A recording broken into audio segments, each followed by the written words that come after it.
muda Eropa.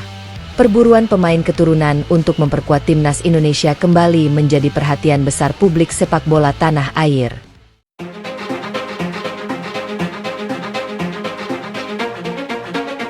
Setelah program naturalisasi sebelumnya berhasil menghadirkan sejumlah pemain diaspora berkualitas, kini muncul kabar mengenai naturalisasi kloter 2 yang disebut mulai dipersiapkan untuk menambah kedalaman skuad Garuda.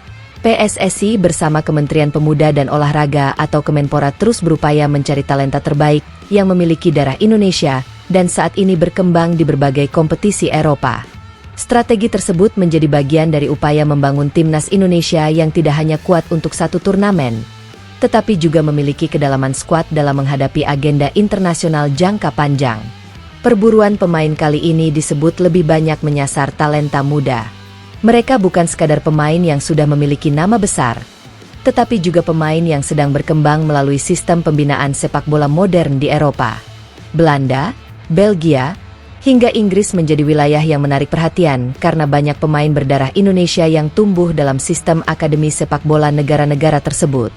Jika potensi tersebut berhasil dikembangkan dengan tepat, bukan tidak mungkin generasi baru pemain diaspora akan menjadi bagian penting dari masa depan timnas Indonesia.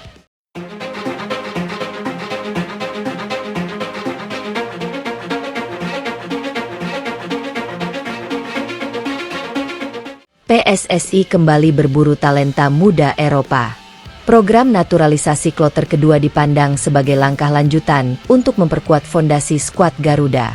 Setelah sebelumnya sejumlah pemain keturunan berhasil mendapatkan kewarganegaraan Indonesia dan memperkuat tim nasional, kini perhatian mulai diarahkan kepada pemain yang usianya relatif lebih muda. Pemain muda memiliki nilai strategis karena dapat dipersiapkan dalam jangka panjang. Mereka tidak hanya dibutuhkan untuk pertandingan dalam waktu dekat, tetapi juga dapat menjadi bagian dari regenerasi timnas Indonesia. PSSI tentu harus mempertimbangkan banyak aspek sebelum menentukan pemain yang layak diproses. Kemampuan teknis, posisi bermain, usia, pengalaman kompetitif, karakter, hingga potensi perkembangan karir menjadi faktor penting.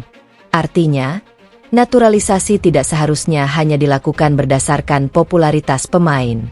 Setiap nama harus memiliki kontribusi yang jelas terhadap kebutuhan tim. Pendekatan tersebut juga dapat membuat komposisi timnas Indonesia semakin seimbang.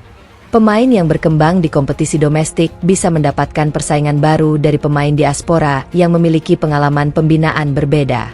Pada akhirnya, persaingan sehat tersebut diharapkan meningkatkan kualitas keseluruhan skuad. Bidikan dari Liga Belanda, Belgia, hingga Inggris.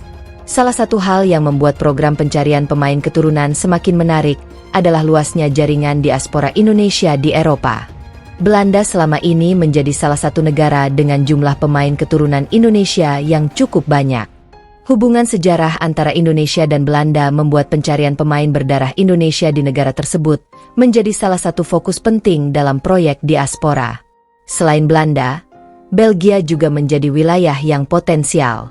Kompetisi di Belgia dikenal memiliki sistem pengembangan pemain muda yang cukup baik. Banyak pemain muda mendapatkan kesempatan bermain dan berkembang sebelum melanjutkan karir ke liga yang lebih besar di Eropa.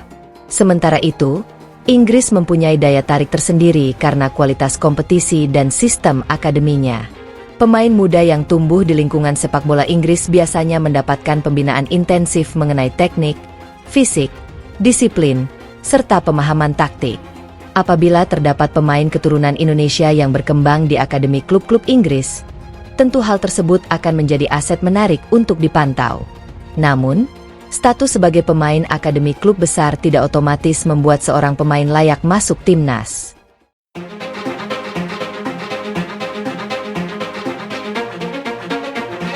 Performa aktual, konsistensi, posisi yang dibutuhkan, dan kemampuan beradaptasi dengan gaya permainan tim nasional tetap menjadi faktor utama. Fokus pada lini pertahanan dan tengah. Dalam proyek naturalisasi kloter 2, sektor pertahanan dan lini tengah menjadi area yang sangat penting untuk diperhatikan.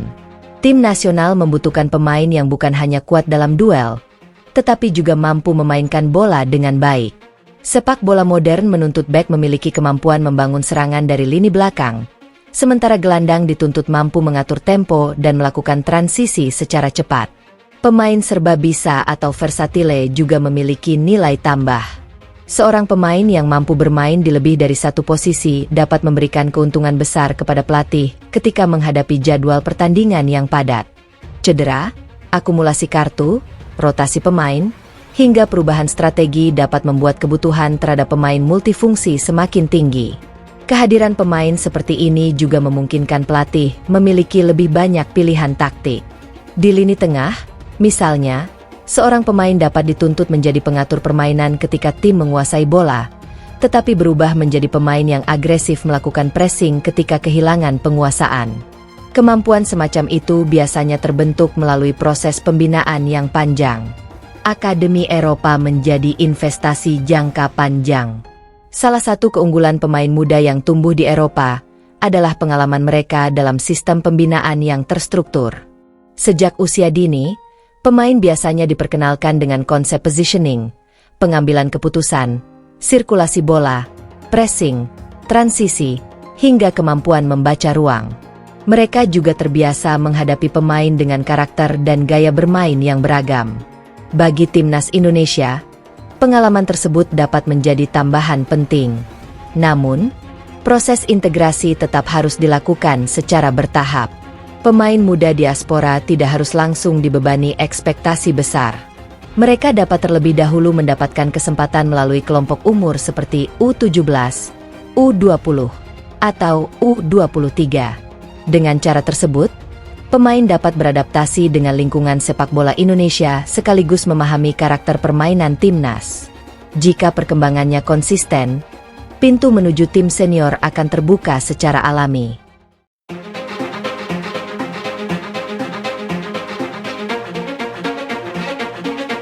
Dipersiapkan untuk agenda timnas yang padat.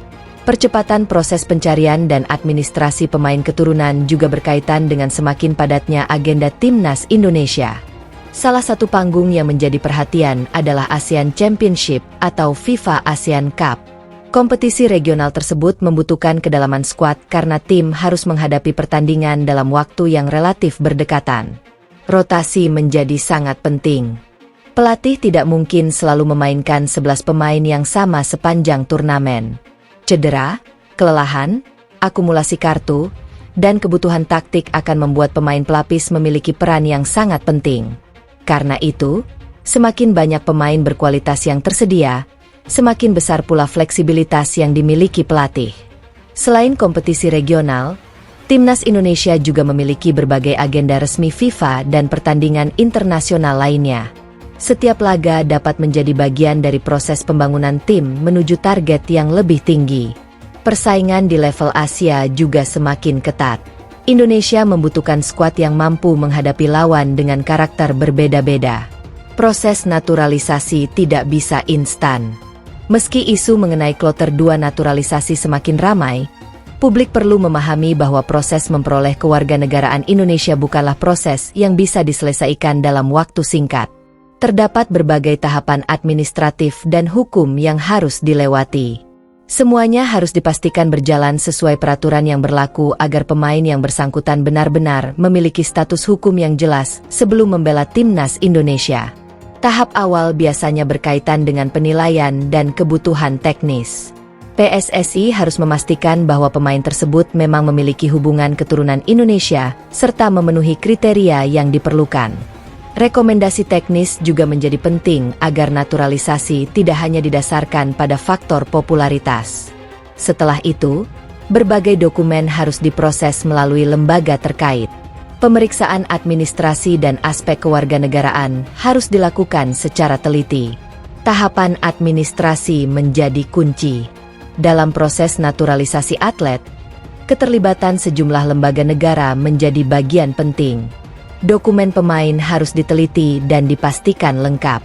Setelah melalui tahapan yang diperlukan, proses dapat berlanjut ke pembahasan sesuai mekanisme yang berlaku.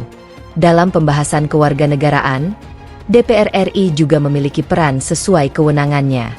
Tahapan tersebut menunjukkan bahwa naturalisasi pemain bukan sekadar keputusan dari Federasi Sepak Bola.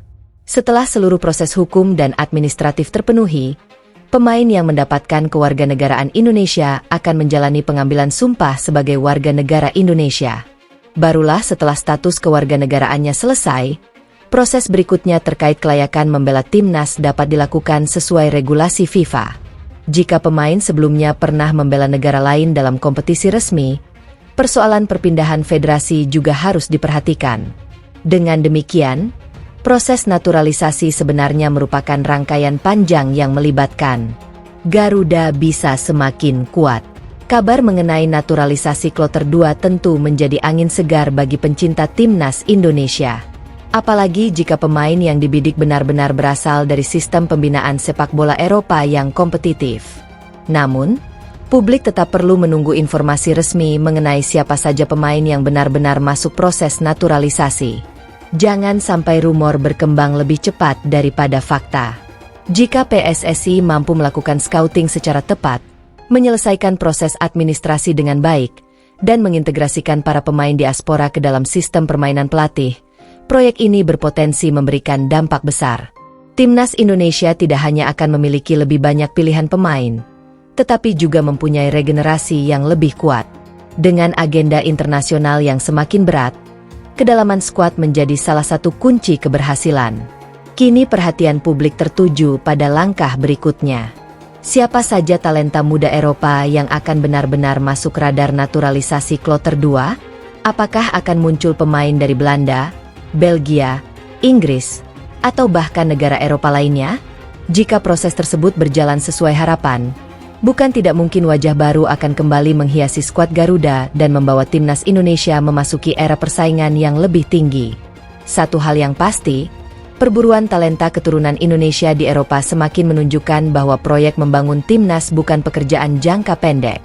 Ini adalah investasi untuk masa depan, dengan harapan Garuda memiliki skuad yang semakin kuat, kompetitif, dan mampu bersaing di level Asia hingga panggung dunia.